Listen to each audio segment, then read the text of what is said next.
Good morning, ladies and gentlemen. Thank you so much for taking some time out of your Monday morning to join us here on Weather Center Live. We're back with another tropical update, and today we're going to go in a bit of a different direction. We're going to be talking about something a bit different. We're going to be looking at the psychological implications that this hurricane season may have on us, not only in the current standpoint, but going forward over the next 2 weeks. So first and foremost, I hope you guys had a wonderful weekend. It felt weird, once again, not being on here, not on the Weather Center, really not posting on a lot of my social media platforms, just taking that mental break, despite still being here, doing my work, doing my education, doing my background research, looking at a number of things, start to finish throughout the day whenever I had time. But thank you all for joining today, and I hope you had a great weekend. We're going to start this Monday off on a high note. So first things first, as the title of the video implies, do not cancel this hurricane season. Please, I honestly am almost ready to start begging you, wherever you reside, unless obviously you're not in a direct path or a direct area that could be hit by a tropical cyclone, then by all means, absolutely cancel the season. But for my folks out there who need to remain vigilant, remain alert, and watching every step of the way as we get closer to the peak of hurricane season, it would behoove you, and I implore you, not cancel the hurricane season. Let me explain. So we've had nothing going on out there. Zilch, nada, zippo, whatever you want to call it. There has been nothing out there going on, period. And because of that, we're all getting our itches, we're getting our withdrawals, we're getting our, where are the hurricanes? And everyone's starting to panic. This is 100% normal, and I'm sure you've heard it from a number of different sources. I am not the first, nor will I be the last to remind you this is what's supposed to be happening. June and July, late October and November of our hurricane season, more or less is extra credit. We don't really contribute a heck of a lot to our ACE, our overall impactfulness, our damage numbers, etc. Named storm counts are only extra credit June, early July, late October, and then through the month of November. It's all extra credit. And if you guys have been on my channel for an extended period of time now, my biggest thing is don't focus on the numbers. Do not focus on the numbers.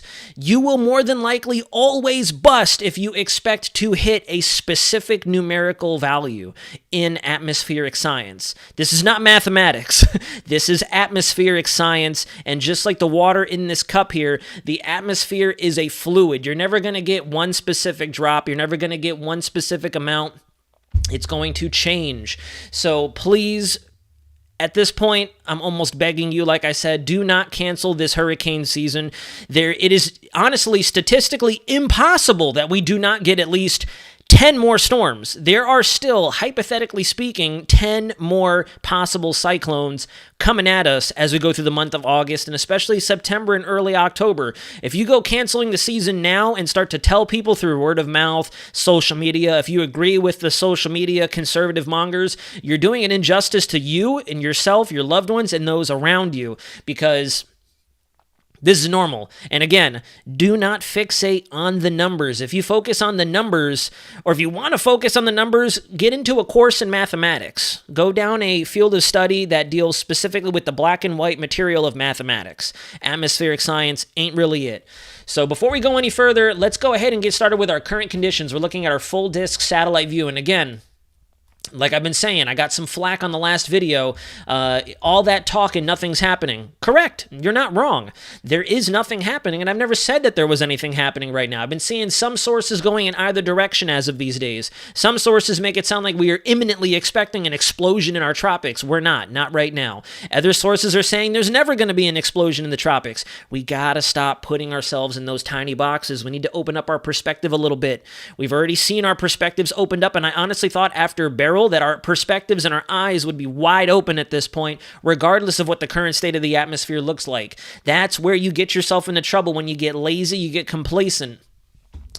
Right now, it is quiet. It will remain quiet for at least another 7 days. I'm going to give it another 7, maybe 10 days maximum, and it will remain quiet. Our dust outbreak has not let up just yet. We have lots of Saharan dust still pushing across the Atlantic Main Development Region through the Caribbean MDR, all the way up to the state of Florida. We've got dirty rain going on in our state right now, and across the Caribbean, the Bahamas, and that's about it.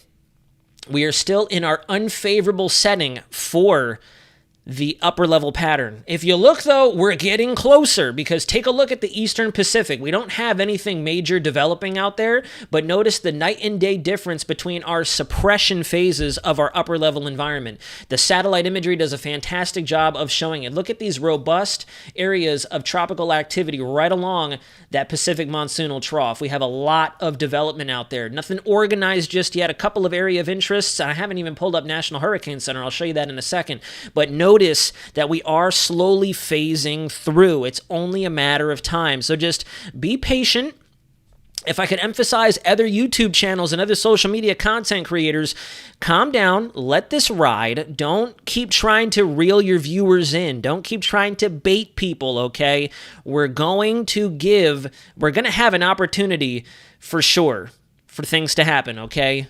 Do not reel it in just yet. Don't mail it in just yet, okay? Let's go over to National Hurricane Center so I can show you what I'm talking about. I can't believe I missed pulling this tab up. So again, next 7 days, nothing in the tropical Atlantic, period. That's not changing, nor has it changed. If we go to the Eastern Pacific, however, we're starting to see more and more of these yellow blips popping up, which is for sure. That's going to happen because we are starting to see that MJO and our convectively coupled waves in the upper atmosphere that kind of just come through and stir the pot, making their way through. The Eastern Pacific has been a dead stick since May 15th. As a result, as our upper air pattern begins to become more favorable, notice we're starting to get a more repetitive run of X's, X's, X's, X's. Obviously, they're not still doing very much, and that's because we're battling with the atmospheric characteristics brought on by our Enzo cool neutral. We are still in a cool neutral, and that is going to have implications as we go through the peak of the hurricane season.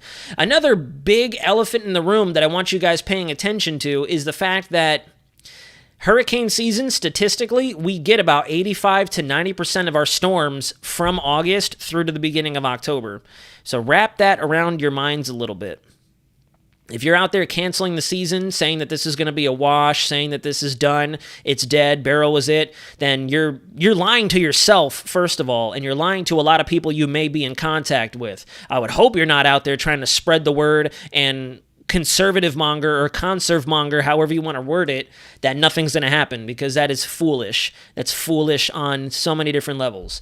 So you can see that the East Pac is starting to wake up, and we actually have a lot going on out there. Oh, well, actually, there's another one out there in the Central Pacific, another little weak entity out there. I wanted to go out to the Western Pacific and show you guys the features out there that are blossoming right now because of our positioning in our upper level pattern, but I guess we can't do that. Here's a look at our Saharan dust whenever it decides to pull up. It's taking its sweet time right now. Here we go. I think it's loading now. Let me get a sip of water while we wait for it. Whenever it decides, there we go. All right, so there's a lot of folks out there talking about the Saharan dust, and it's as if we've forgotten climatology. It's as if we've forgotten historically what happens this time of year. We are in the northern hemispheric summer, so obviously it's going to be hot, it's going to be dry, it's going to be dusty in our desert areas, period. That's just the natural nature of the beast. It's the way climatology works. Climatologically speaking, again, this is entirely normal. And I know that there's been a lot of other people out there, a lot of other reputable sources for that matter, emphasizing these are the exact same precursors we saw before a very busy season. I'm going to caveat that by saying, busy season aside, that's not what I'm on here trying to tell you. What I'm on here trying to emphasize to you guys from that psychological perspective is, yes, for us weather forecasters, for us meteorologists, it's a little bizarre that after everything that happened during June and early July that we're not tracking anything, nor have we tracked anything. Please do not lull yourself into a false sense of security, because regardless of if the hurricane season busts and we don't get 22 more named storms again, realistically speaking, if we don't get 22 named storms, we're dang well going to see at least 11 more. And right now, the problem with that is especially for August and early September, our steering pattern puts us in the danger zone, and I will show you, okay? So here's a look at our tropical probabilities. I've been watching these, even though everyone else out there on the big social media pages is saying nothing's happening. Have a good day. There are things slowly starting to happen. So if you look out there over the main development regions, we are starting to get far more consistent signals tracking all the way through. And once again, big bubble, no trouble out here. High pressure steering things around. We have really good 850 to 700 millibar westerly, or I should say easterly wind flow across the tropics. So every single wave that comes off of Africa, even at this point, I'm noticing, even if they do come off closer to the higher latitudes, they're still going to be pushed west, because of how dominant this ridge is in our oceanic structure. Our oceanic configuration is more or less zapping us right now. We have very, very hot anomalies through here, and we have hot anomalies through here. So we have localized areas of high pressure. If you guys remember my burger analogy from last Friday, we have localized high pressure. We have a very dominant Bermuda high and a very dominant extension of that high in the form of our Azores high, and it is spreading across the Atlantic. And notice it lines up perfectly with where we're seeing these tropical depression probabilities kind of signal. No active development just yet, but the problem is once we start getting this development to kick off, that's when things are going to get dicey, and they're going to get dicey very quickly. This is our latest, as of yesterday morning, this is our latest GEFS potential velocity anomaly. We don't have anything for the Euro just yet. I think the Euro should be updating in another day or two. We'll have to check back on Wednesday, but regardless, look at this. So here's the 1st of August right here. This is a time phase longitudinal chart, so if you go further down the chart, you're going further in time. We are still capped. This is 26 July. Look at all this sinking air out there, but we're starting to see indications of our waves trying to pick up a little bit more vorticity and upward motion with them as they move across the main development region. This here is as we go into the month of August. Notice from here, from about the 5th, the 3rd or 4th, the 5th of August, everything starts to become uncapped. This here would indicate very, very rapid rising motion, these dark blue anomalies. That would indicate we have very, very high levels of divergence in the upper atmosphere. And as a result, that divergent flow has to come from somewhere. The chimney effect, as it's called, you have all that rapidly rising air coming up from the lower levels of the atmosphere and spreading out as it hits the top, as it hits the cap. The tropopause, as it's called scientifically. The top of the atmosphere where weather is observed, where weather is felt. The top of our fluid bubble, if you will.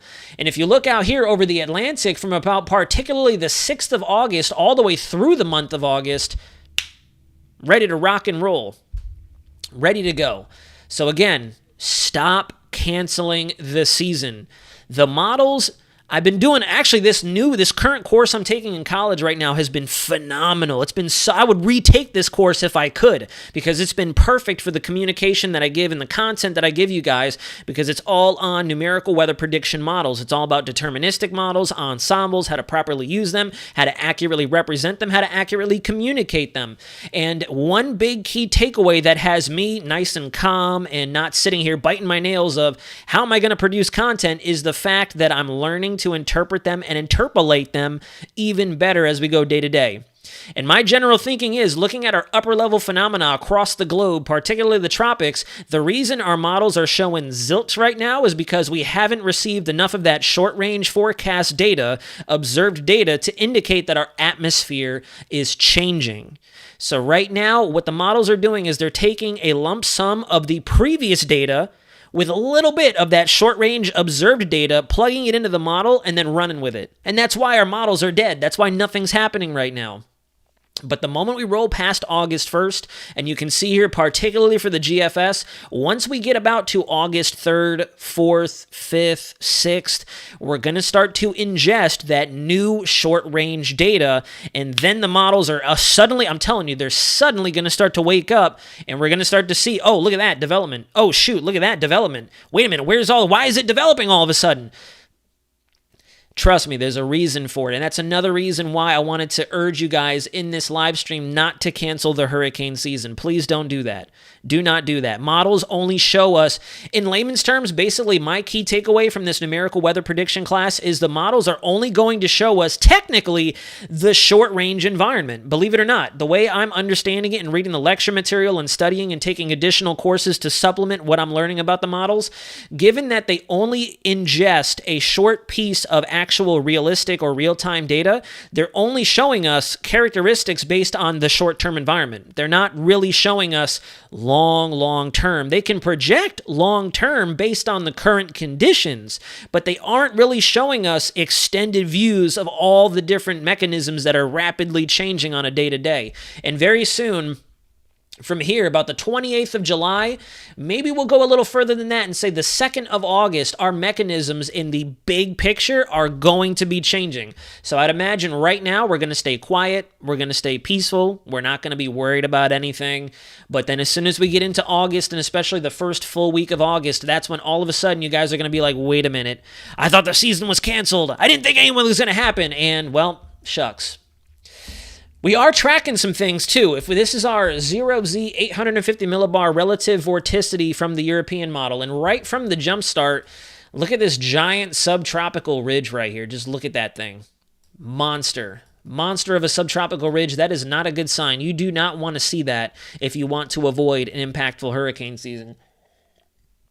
I'm so sorry. I forgot my water bottle today at the gym, and I have ridiculous cotton mouth right now.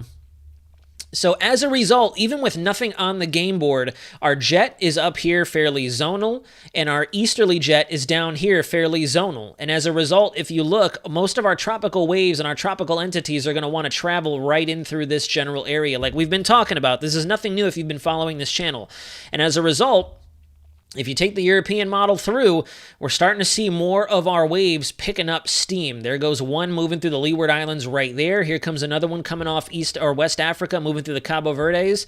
And right there, take a look at that. We have something sneaking through Puerto Rico, Dominican Republic, and then we have something else coming off, getting ready to push through. And take a look at that path of least resistance right in through there. Right through there. So if this thing doesn't develop, it's going to keep going off towards the west. If this thing does rapidly develop, it's going to become an East Coast Bermuda threat. Regardless, we're already too close to not realizing anything impactful. That's the problem here. That's what I've been trying to emphasize to you guys. The moment they go beyond 60 west longitude, there is no chance it is not going to be an impactful storm. Period. That's the problem. It may not affect you, so you can throw shade, you can talk smack. It's not coming to Texas, so what do you care about? It's like, well, the fact that we still have hundreds of thousands of people in harm's way, so it's not all about you. I'm sorry. Gosh, I saw that so much with Hurricane Beryl. It's not coming this way, so why do you care so much? Gee, I don't know, dude, because there's probably thousands upon thousands of people who are being directly impacted by a major hurricane. I don't make these videos for you. I make it for everybody. So, pardon me. So we have this forming up. That's definitely something we want to watch. It may not become as aggressive as some of our later model runs will be, or as some of our later, tropical waves will likely occur. But the big piece of the puzzle here is our pattern. Everything is positioned to move further towards the west. This high pressure is not going anywhere. We're going to see a continuous stream of PVA streamers or positive vorticity streamers, troughs, tuts, etc., fronts coming off the coast that will open up channels for these things to escape up towards the north, but that's not going to be the song and dance like we saw last year. That is not going to be the song and dance as we saw last year. In fact, if you come here and look at our European model control member, check this out.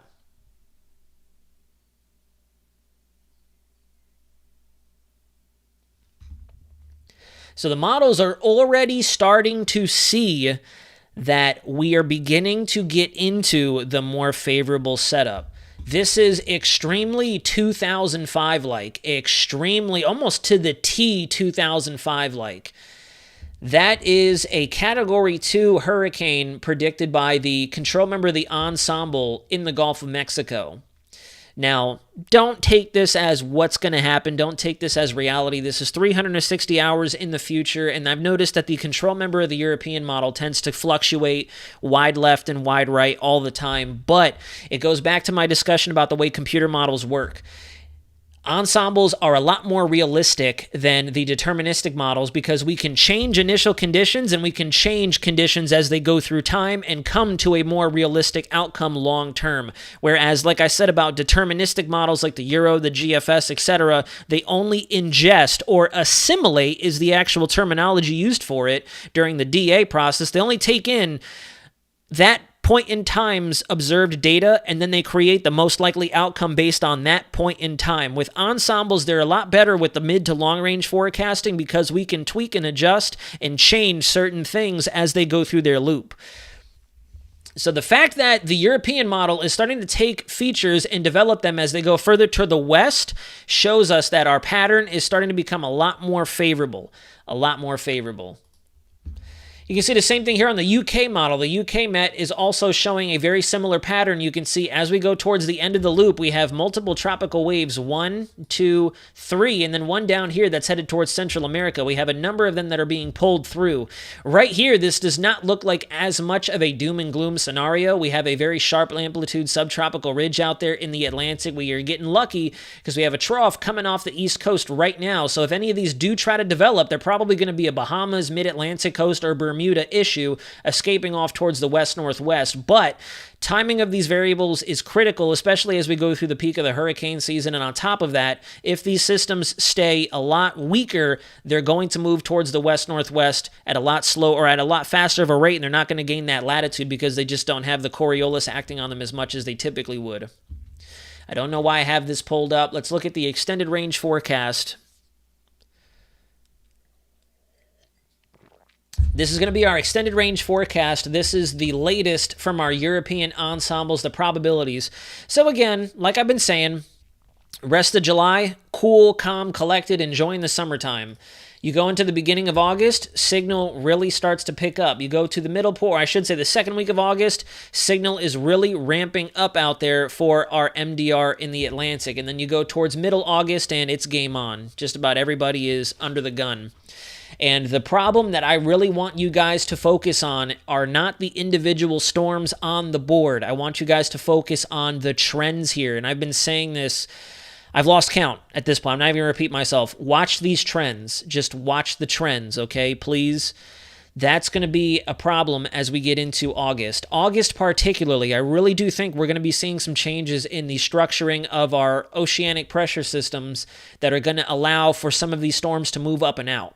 The problem there then becomes if we see development in the Caribbean, because if we do see development in the Caribbean as things are getting agitated out in the Atlantic, this is still going to pose a problem, and even if they try to gain latitude very quickly, people are going to get hit.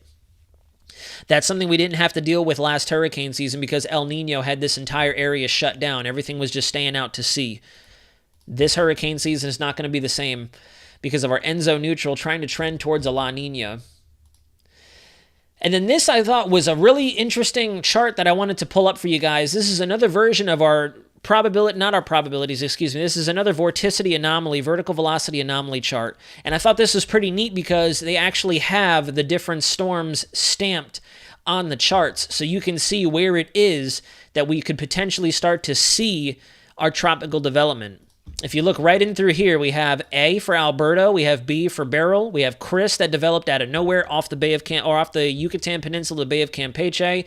Then we had Aleta in the Pacific that managed to sneak its way in. And notice the quick forming storms that died. They formed in our not so favorable environment. Aleta was a 24-hour, 36-hour tropical storm, disappeared. Notice where it formed. Chris was like a 12-hour tropical storm. It really didn't do much, and almost everybody forgot about it because of Beryl out there in the Atlantic.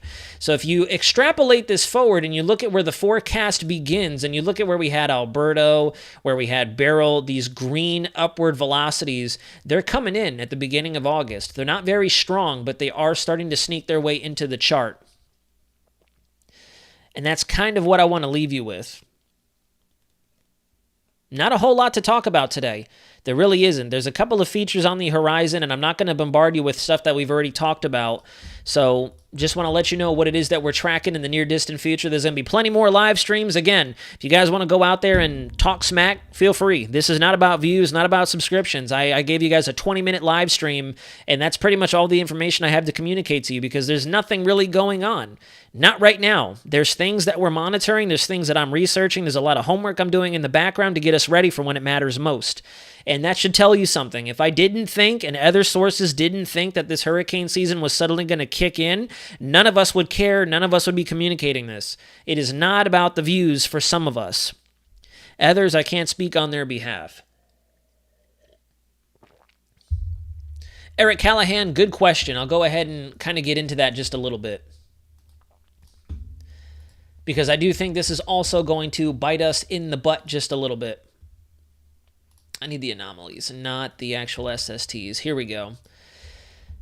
So this chart is going to be our traditional SST anomalies. We're very familiar with this.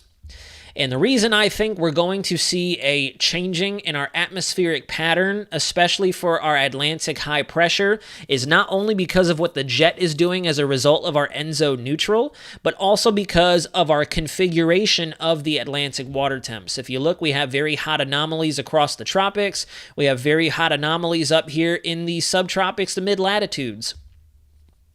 It's kind of cut off here, but there's a cold pocket off the west coast of Europe.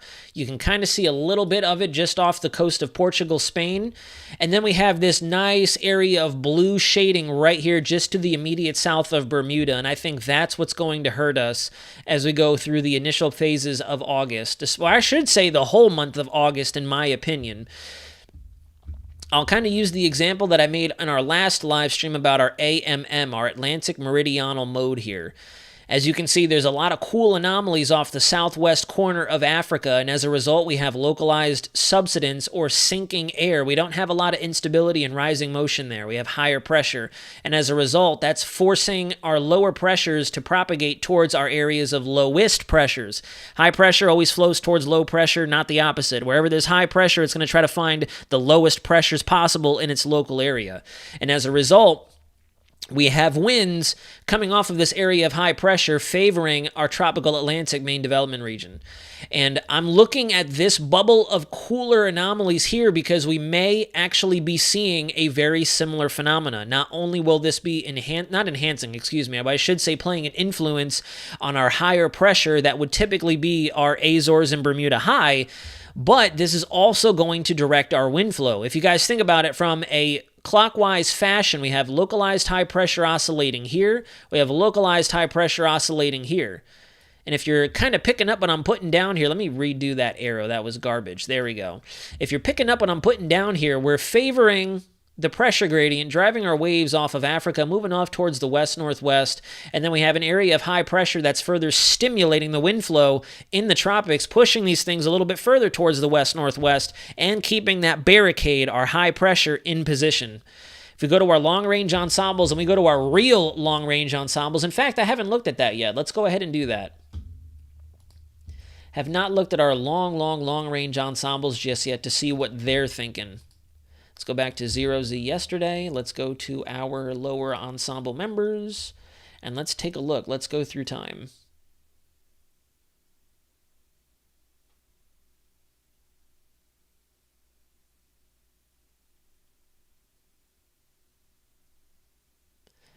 So GFS is still keeping our high pressure in place.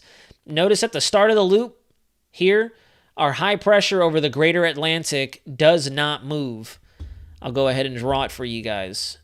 All through here, we get a little bit of troughing over the Northeast and the Great Lakes, and then we have predominantly ridging across much of the United States because of our West Coast monsoon. And if you notice, as I draw or I drag the loop out, right with where I drew that upper high, that anticyclone out there, it does not change whatsoever at all. Does not change whatsoever. It is still there. If I switch over to our 850 millibar winds, I believe that's on here. Here we go. Look at all that easterly trade wind. All the way through the month of August. All the way through the month of August. So Obviously, it comes down to where it is we see development. Some people think we're going to develop right off the west coast of Africa. I really don't think that's going to be the case. Personally, that's just my personal opinion, my professional opinion. I think we're going to see latent development. It'll develop central, western main development region before pushing into the Caribbean. I really do think this is our hotspot. I've been saying that since January, February, March. I really do think this is going to be our development hotspot. Am I saying we're not going to see development that far to the east? No, not at all. But do I think that's going to be the area that is favored? No. I think our area that will be favored is going to be out here. Pop that box off to the left just a little bit. And I think a lot of our main cyclogenesis systems that are actually going to be able to do something with themselves are going to occur around 50 to 60 west longitude, possibly even as far west as 70 west longitude. And if you look at this column of easterly trade winds, it's the winds followed by our pressure systems. That's something else that I just recently learned. It's not the pressure systems by themselves. It's your mean layer wind flow that drives these systems and moves them where they're going to go. Pressure obviously plays a role because these are low pressure systems we're talking about, but pressure, I would say, is second up to the wind flow in the atmosphere provided by the pressure systems themselves. Obviously, pressure is what drives our winds. Then when you're looking at it from like the jet stream perspective, you also have your thermal winds, but in this case for the tropics don't really have thermal characteristics. It's just hot everywhere. So in this case, we're looking at gradient winds driving our systems. And this right here, this is all the way to my brother's birthday, August 25th. All the way to my brother's birthday, August 25th. And you can see that our wind barbs across the tropics from the Cabo Verdes all the way through to our Greater Antilles are due east. So unless we get barrel way out here, they're not going to just escape up and out. They cannot punch through high pressure. They just can't do that. That's not how it works. So they're going to want to go westward. So again, before we wrap the live stream, the key takeaways here are stop canceling the season. I mean, if you want to do it, I can't stop you. You're just going to look silly when you bust. That's going to be the bust. You're going to bust. No pun intended. No, not trying to sound all silly or anything like that. But just stop it, because regardless, people will more than likely be impacted the rest of this hurricane season. It's July. The only reason it feels like we need to cancel the season is because we had all that action at the very beginning, and now we've been quiet. Give it another week or two. Give it another week or two, and then we can explore if we're going to hit the named storm count or if we're going to bust the hurricane season. We definitely need to monitor as we get going. Justin, no, we're not busting. That's for sure. Definitely not. This hurricane season still has a lot in store for us. That's why I try to mention, please stop focusing on the number of named storms. That's your first issue. You try to put weather in a box and you give it a specific name, date, time, number. That's when you're going to make something that's not supposed to be. For sure. I was hoping nobody in the chat would pick that up. I kind of immediately wanted to, let me reel that back in a little bit. But you know what I'm talking about, forecasts. Roxanne, we can't really say for September and October. September and October, I really do believe we're going to have a mixed bag of things. October is where we continue to see the back end of our Cabo Verde systems, as well as a return of activity out there for the Caribbean and the Gulf of Mexico, and that's where it could get problematic. So I would say August is where we're going to see a lot of our stuff driven off towards the west-northwest. Early September, we'll probably see a lot more of our storms moving west-northwest, with the exception of things escaping out to sea.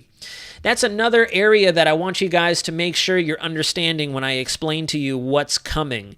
I'm not trying to tell you guys, and I'd be lying to myself if I even tried to tell you guys that. I'm not saying every single hurricane, every single storm, every single tropical wave is going to hit you.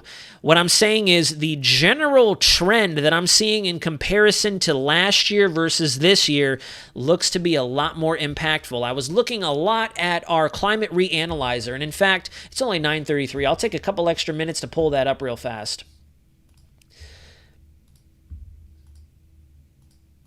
Nope, not surface air temperature. I want monthly reanalysis. Let's go here. Let's go to the tropics. Where are we? Let's see. go to this here. Mean sea level pressure at the surface. Let's go to 2023 and we'll go to August. That's not the one that I want. I want the one that's flat. There we go. So if you see the difference here, here's our Atlantic high pressure. And because it is a lot weaker, if you look at the anomalies, there really aren't a whole lot of high pressure values with it. We had a very weakened anticyclone out there for the Atlantic, and it really favored the Azores much of the hurricane season, which is why, if you look, if you looked at just this chart without knowing a single thing about 2023, you could probably say every single one of these storms that formed out here did this. Every single one of them did this. And if you were to go and compare and contrast, you'd be spot on. One analog that's finally starting to make its rounds alongside 2005 is 2004. And if I go back to 2004, for example, on this climate reanalyzer, watch the position of the high pressure as well as the strength of the high pressure. You see that? Hi, Willow. Massive difference.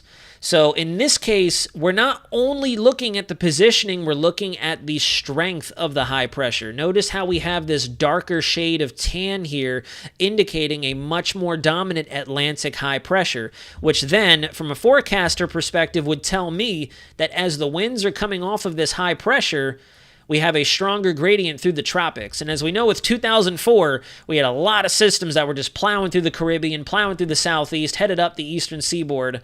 Whereas if I switch back over to 2023, see that? Big difference. Much weaker high pressure, nudged off towards the east. If I go to 2005, you'll see the same thing, another analog season, 2005. We'll switch over from 2023. Notice the difference here. Very strong high pressure.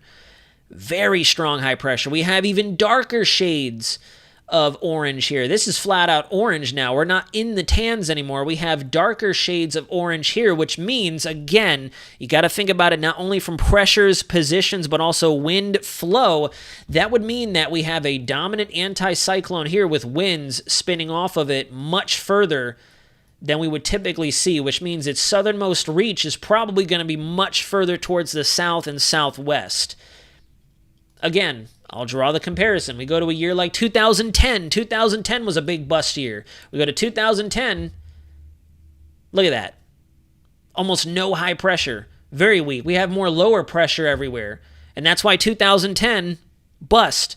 Nothing happened. We still had 10 to 11 storms, if I'm not mistaken, but the high pressure and our Atlantic structuring is what is critical here.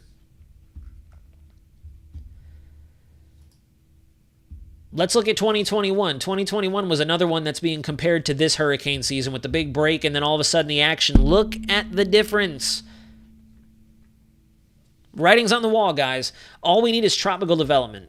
Even if we got one storm, even let's get crazy for a second and say this hurricane season produced one more storm. That was it. That storm's going this way. That's it. It goes back to the old phrase, it only takes one. So without getting too into the weeds with all this, I just want you to know that there's a lot of things that still need watching, and we are not out of the woods by far. Not out of the woods by far, and you're lying to yourself and lying to your coworkers, your friends, your family, wherever it is that they reside if you say that this hurricane season is a bust.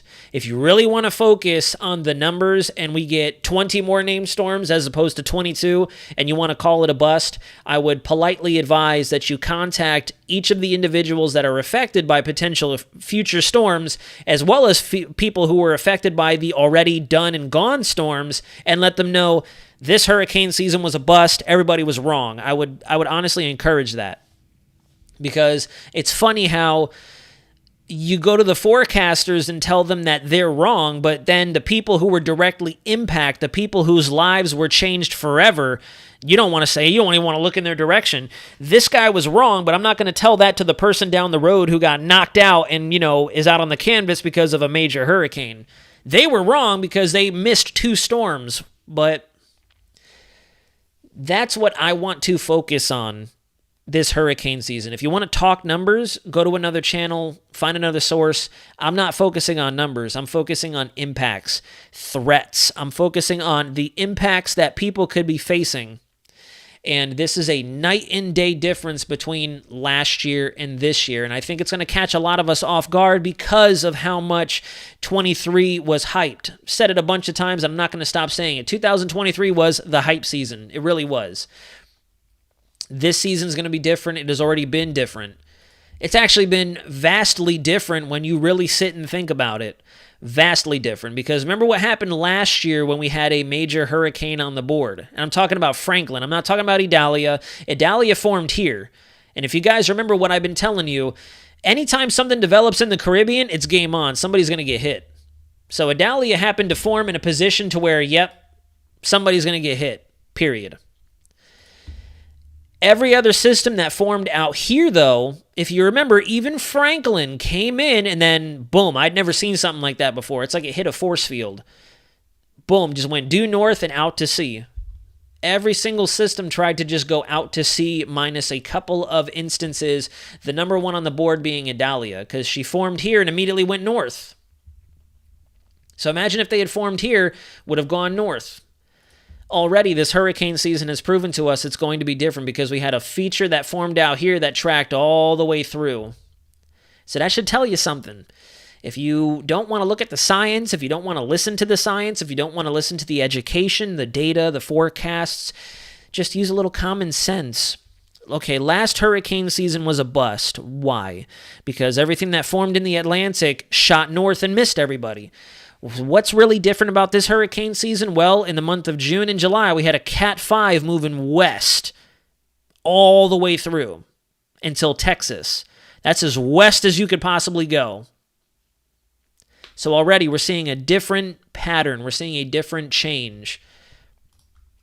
We can go to 2017. 2017 was another Enzo neutral year. Going to see the same thing. Look at that. Dominant high pressure extending all the way through the center of the Atlantic. That's why 2017 was another impactful hurricane season with systems moving off towards the west. And that's why it pains me on the inside from a personal point where I see other huge sources 10 times bigger than this community telling their individuals that we don't know, we're not sure, we'll have to see. No, don't. No, at least get them prepared. Be confident enough to put yourself out there and embrace the flack. If folks on your viewers don't like what you're saying, even I'm coming to terms with this. There's no way you're going to please everybody. Tell it like it is, get the facts out there, and just let it ride. Keep going. Let the science and the reality speak for itself. So I'm against telling people we don't know. There's only so much that we don't know. There's a couple of things that we know for certain. La Nina ain't here yet, and we have a dominant steering pattern over the Atlantic, and we're already seeing it in our short-range trends. If this were 2023, there would not be an anomaly like this on our ensembles in the Gulf of Mexico. So there you go. We're already seeing signals. Just the hurricanes are not the end-all, be-all. Just because there's no hurricanes out there doesn't mean nothing's happening and that nothing's going to happen. We have to wait until things are on the board. And the problem is I refuse to wait until things are on the board. I don't want to wait until things are on the board. If I wait until things are out there to start telling you guys what's happening, we're already too late. That's the point of forecasting. If you go to a channel and they say they forecast by simply reading to you what's happening, that's not forecasting. That is not a forecast. Again, context clues. Forecast. Let's break it in half. Cast, going out. Kind of like when you're casting a fishing line. You cast the fishing line out to catch your fish. Before you cast out. Forecast. You don't now cast. You don't go out to fish and just drop your line in the water and hope to catch something. That thing's going to fall right in front of you. It's not going anywhere. You forecast before and you throw it out. You go out in time. Are you guys getting it? Forecasting is before anything happens, you start to look at the signals and put together a picture. And that's when you can determine if you're right or wrong. You can't say you're wrong if nothing's happening. Nothing's happened. I didn't say anything was happening. You're wrong already. Nothing's happened yet. How can you tell me if I'm wrong? That's neither here nor there. Rashad Baptiste, thank you very much for the $2 donation. I really appreciate it, buddy. Thank you so much for that. So that's it, guys. We're going to go ahead and end the live stream. I'm not going to keep ranting and raving. I still need to get my members-only stuff going so we can talk a little bit more casually and collectively and have these conversations and kind of rant a little bit, if you will. But that's it. Truthfully, to wrap it all up into a nice bundle, correct. Nothing's happening. There's nothing to worry about. And I totally agree with that. There's nothing freaking out there. There's nothing to be watched. There's nothing to worry about. And there's nothing historic on the horizon. But the reason we're doing a different live stream is because I don't want the nothingness to get you into the mindset of nothing is expected for the rest of the season. Even I'm mentally and psychologically trying to prime myself for the fact that right now is the time to be enjoying. Right now is the time to just be kicking back and not doing much of anything, just kind of catching up on things, because once it's game time, I have a feeling I'm either going to be out there in the trenches or I'm going to be in here constantly buckled in and strapped in watching over you guys. So even I personally am mentally getting myself ready, thinking to myself, yep, it's going to be busy. We're going to be in here a lot, and there's going to be a lot of talking, a lot of careful scrutiny, a lot of careful forecasting and analysis that's going to go on. So we're ready. We're ready, and we're gonna rock and roll with you guys, and I'll take care of you every step of the way, just as I know a number of our other reliable sources and good friends out there, as a matter of fact, in the weather community will be taking care of you as well. Because there's more going on behind the scenes that I just haven't said anything because I don't want to put it out in the open and risk that bad juju coming in, you know. But there's things out there that are happening that I'm excited about and I'm also thankful about. So we have a lot of people watching over you guys, not only here in the Weather Center. So thank you all very much for tuning in. I hope you had a great weekend. Like I said earlier at the start, definitely enjoy the hiatus now, because even if we don't have 22 named storms, I can definitely tell you the storms are coming, and that is a 100% guarantee. We're not going to sit here chilling for the rest of the hurricane season and not see Debbie and there on in. No. Even if we don't get 22 more named storms, we're definitely going to be seeing more storms, period. That's why I don't want to focus on the numbers. I want to focus on the storms themselves and who they may be headed towards. So if you have any additional questions, comments, and concerns, please leave them in the comments section down below. Thank you all very much for being such a wonderful audience, as you always are. It's great waking up and talking to you guys, even if I do have to hustle through my workout, hustle through my morning a little bit faster than other days. But again, I wouldn't have it any other way. I love talking to you guys, and we'll see you again Wednesday. Unless things suddenly pop off, we're going to just keep our routine going Monday, Wednesday, and Friday. So we'll talk again on Wednesday. If you're new to the channel or just recently discovered us thanks to the algorithm, if you like what you saw or you want to stay tuned for future updates because you're interested in seeing more, please consider hitting that subscribe button, giving that like button a little nudge. All my folks in there right now, give it a little gentle nudge, and let's get this out there. Let's get this information out there, and let's enjoy. Let's all definitely enjoy the time that we have now, because I do think it's going to get busy, and we don't know how busy, but a lot of our official sources think it will be very busy. So just got to mentally, psychologically, emotionally, and physically prep for that. Even if we don't get 22, I can guarantee we're probably going to get 10 or 11 more storms. And half of those, if not 60% of those, definitely are going to impact somebody. So it's kind of a given at this point. But alrighty, folks, before the next advertisement hits, I'm not going to hit you with another ad. We'll see you next time. Have a great Monday. Have a beautiful start to your week, guys. We'll see you again Wednesday. But until then, this is Weather Center Nazario, signing out.